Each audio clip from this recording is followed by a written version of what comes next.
You ever notice how, despite Vegeta claiming his Frieza arc armor was an old style, we never see anyone in the past wearing armor that looks like this? I mean, granted there aren't that many occasions to see older Saiyan armor, there are no occasions in the series itself, but nothing like this ever appears in the Bardock Special or Dragon Ball Minus. In fact, humorously enough, the only other time we do see this old armor style is on one of Mecha Frieza's henchmen, so even farther in the future. Guess it made a comeback? Conversely, this new armor with the striated shoulder straps, which we later find out were made by Bluma, look almost exactly like the older armor introduced in the Bardock Special. I don't know why I felt the need to point that out, except that there's going to be a lot of Vegeta stuff in this episode. Goku is down and fading fast. The others try to intervene, but number 20 stops them. Piccolo even feigns taking a hit so he can later awkwardly explain that he was trying to lull them into a false sense of security. Yeah, I say the same thing when I trip on a rough spot on the carpet.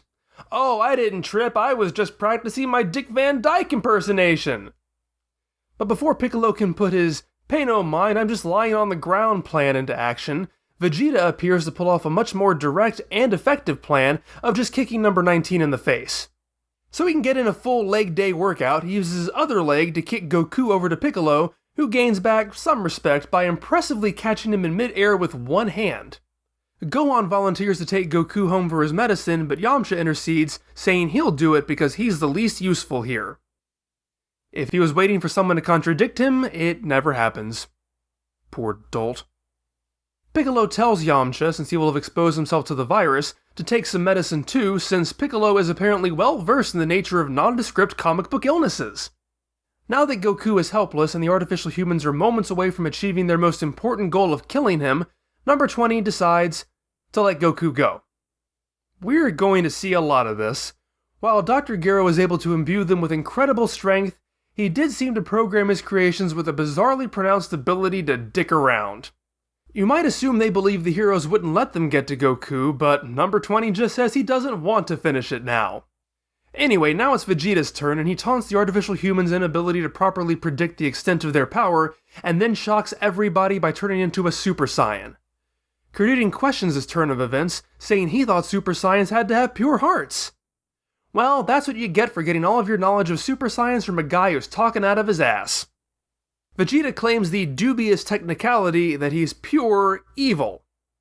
I don't doubt that he's pure evil, I'm just saying I find it dubious that either such a distinction would mean anything, or if it was legit, that it'd be able to fool the Super Saiyan rule gods. I put much more stock in his rationalization that it was his own fury at himself for not being able to achieve it that pushed him over the edge. And that is just such a Vegeta thing too. He's not going to go crazy over losing someone he cares about like Goku. What pushes his buttons is being inferior. We've seen it before. Of course, now we have 3 Super Saiyan characters, and it's funny how each successive one becomes less and less of a redesign. You might be expecting me to go for the cynical explanation that Super Saiyan is becoming less special, and so Toriyama's putting less effort into them. However, it really is just a coincidence of design. Goku does change a lot because Super Saiyan is supposed to represent a more dangerous, subtly evil turn. In many ways, its design represents the opposite of Goku, so his hair stands up, his friendly, open-drawn eyes close up, and his speech bubbles change from round to angular. Well, Baby Trunks is described to have scary-looking eyes. It's a sign that he's Vegeta's son, and he does indeed already have the closed-drawn eyes, so those don't change shape, his hair just stands up. But Vegeta already has hair that stands straight up, he already has closed-drawn evil eyes, and he already speaks in angular speech bubbles. So for him, Super Saiyan is literally nothing but a palette swap. I mean, it's great that he has the power he wants, but he really did draw the short straw when it comes to transformations. Speaking of speech bubbles, let's go back to them for a second. Remember how I mentioned in the Frieza arc that Toriyama began drawing the angular speech bubbles for villainous characters in addition to his initial use for artificial life forms? Well, in this arc, you already have Vegeta, who defines himself as pure evil. He has an angular speech bubble. Piccolo, perhaps because of his demonic nature, has also been given angular speech bubbles since the Frieza arc. All the Super Saiyans get angular speech bubbles, and the villains are all artificial in nature. As a stylistic choice for all things abnormal, it doesn't really work very well when the majority of players have them. It's pretty much gotten to the point where having round speech bubbles is abnormal. You'd be forgiven for not thinking they were being given out in regards to the character, instead assuming the art style has shifted so far from round to angular that even the speech bubbles were affected. Vegeta's fight with number 19 is very satisfying. He completely toys with the artificial human, coming up with a multitude of insults to his mechanical nature, while simultaneously attempting to ascertain if they can feel fear. Answer: they can. It's such a small thing, but I love that Vegeta is prejudiced against non-organic fighters. It makes perfect sense. As someone from a species who routinely uses technology to serve him in fighting, and as someone who believes in the superiority of his own body and skill, that fits him to a T. But the fight is a wonderful opportunity for this new Vegeta to show off how his transformation has dialed his feelings of superiority back up to 11. Vegeta may do quite a few questionable things in this arc, but this is a great early showing for him. On a minor note though, I find the Super Vegeta Big Bang attack to be extremely underwhelming. I mean, as a way to end a fight, the action itself is satisfying. Just nonchalantly blow him up. And it's a perfectly serviceable, generic ki attack, but I don't see anything distinct enough about it to warrant a name. He's just firing a ki ball at someone. The only interesting thing about it is that it shows off Vegeta's tendency in this arc to give his attack names in English. But the attack itself doesn't do anything that sets it apart from anything else. It doesn't even have a particularly interesting hand gesture for kids to imitate. In terms of ki balls, there's nothing special about it. It isn't controllable like Yamcha's Soki Dan. It's not made up of Genki gathered from other life forms like Goku's Genki Dama. It's just a thing. Whatever, it's still a cool end to the fight. And when the weakened Vegeta manages to bluff number 20 into turning tail and running long enough for Vegeta to get a Senzu, it shows he really knows what he's doing. At least, I think so, because Piccolo has to go and ruin it somehow. He calls Vegeta a fighting genius because he purposely allowed number 19 to grab him just so he could confirm they drew energy through their palms. Because of that, he probably couldn't beat number 20 and so had to bluff him in order to survive. I mean, I guess? I don't see how Vegeta couldn't have quickly snagged a Senzu with number 20 there. We've seen that Senzu are typically considered free actions in this series, so he could have healed himself without letting the bad guy get away, but he shouldn't have even needed to heal himself. He needed to confirm the artificial human's drained ki? No, he didn't. Even if he didn't believe Yamcha's testimony, he flat out witnessed Goku having his ki drained. Vegeta even says one chapter earlier that all he has to do is avoid their palms, so he clearly already knows about this. If someone tells you not to touch a hot stove because it's hot, do you really need to touch it yourself to confirm that it's hot? And if you need to burn yourself to be sure it will burn you, do you deserve to be called a genius for that? Why not just go with the obvious answer, that Vegeta was showing off? That's totally in character for him, and even if he's just being reckless, he still comes off looking good. Or better yet, we could go for the smarter answer, that Vegeta needed to use himself as bait to lure number 19 in so he could rip his arms off and then be able to destroy him with a ki blast.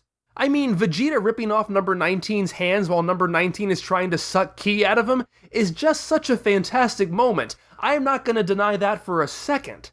But trying to use Piccolo to spin confirming what we already know into some sort of great strategy calls attention to how stupid it was in the first place, or just makes Piccolo look like an idiot. And it's a shame too, because I love the idea of someone having to bluff their way out of a fight in this series.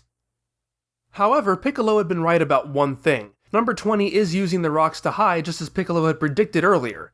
And even when Vegeta is right below number 20, he can't find him because there's no ki to sense. And number 20 gloats that the heroes have gotten so used to tracking ki, they can no longer track with their eyes.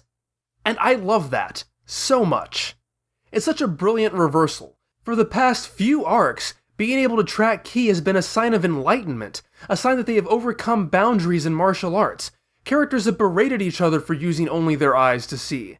And up until now, it has served them well, for good reason. But now, these new villains have turned that against them. They can no longer rely on the senses they've cultivated. And in a complete opposite turn from the Frieza arc, the heroes are now the hunters, the villains are the hunted, and the only defense of the villains is that the heroes can't track them.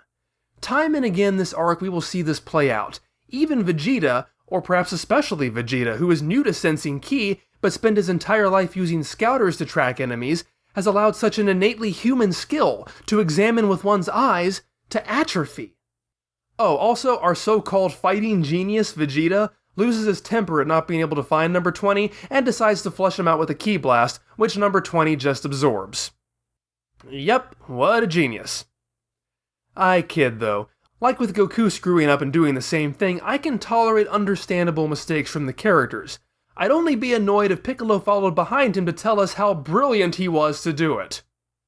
Piccolo, Gohan, Tenshinhan, and Kuririn do follow along, and number 20, still feeling he needs more energy to take on Vegeta, nabs Piccolo from behind when he's alone. Although, judging by that pose, it looks more like he's trying to become the Dragon World's first interspecies real doll. But Piccolo telepathically contacts Gohan to let him know, so Gohan can put an end to that. I don't even know if I should bother complaining about random telepathy anymore, it happens so often and so haphazardly. At least it's a skill we've definitely seen the original Piccolo use with his children before.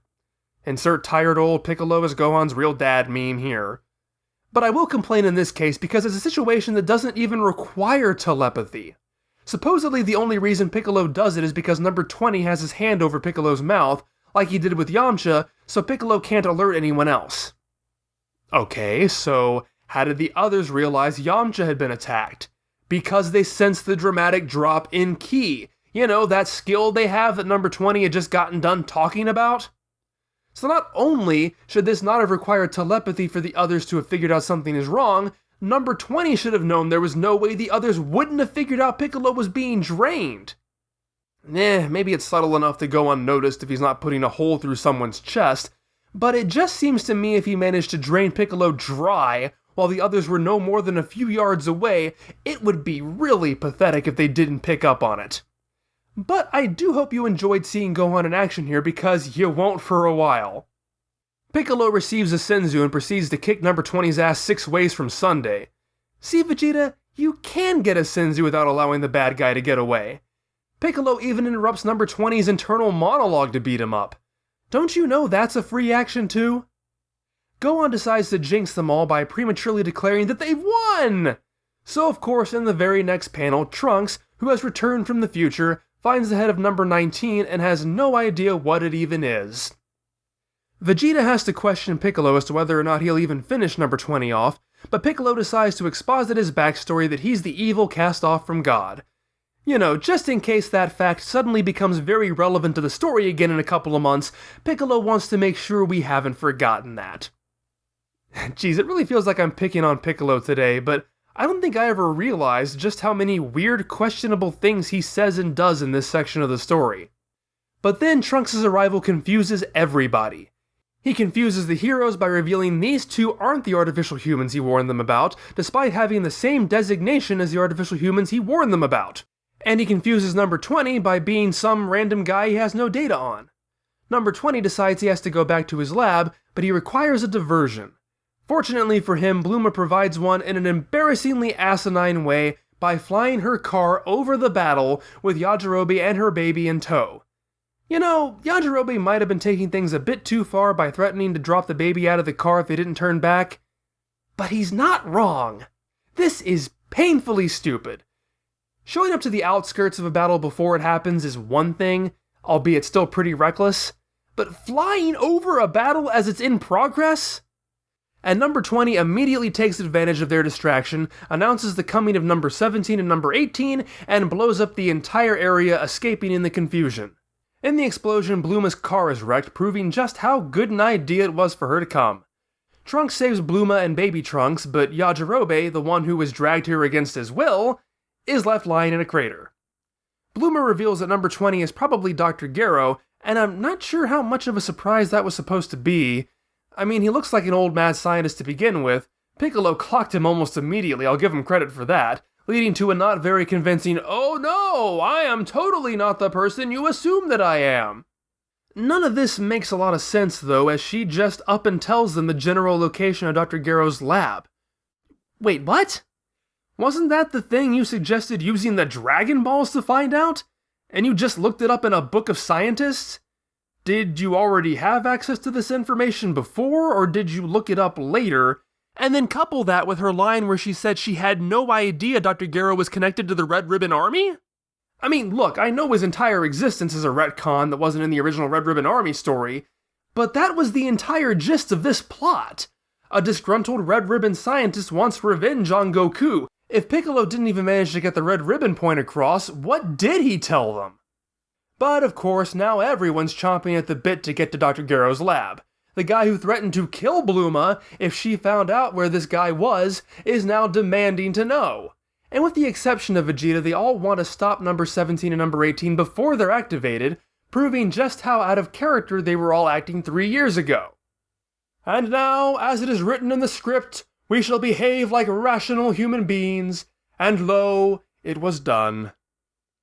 Now, if I've been writing the story, this is the point where I'd have one of the characters step up to Trunks and say, "What do you mean, number 17 and number 18? You specifically told Goku we were looking for a number 19 and number 20. What the hell?" And lo, it is decreed that we shall ignore the grievous retcons and continue on with our story. But that's a tale for next time.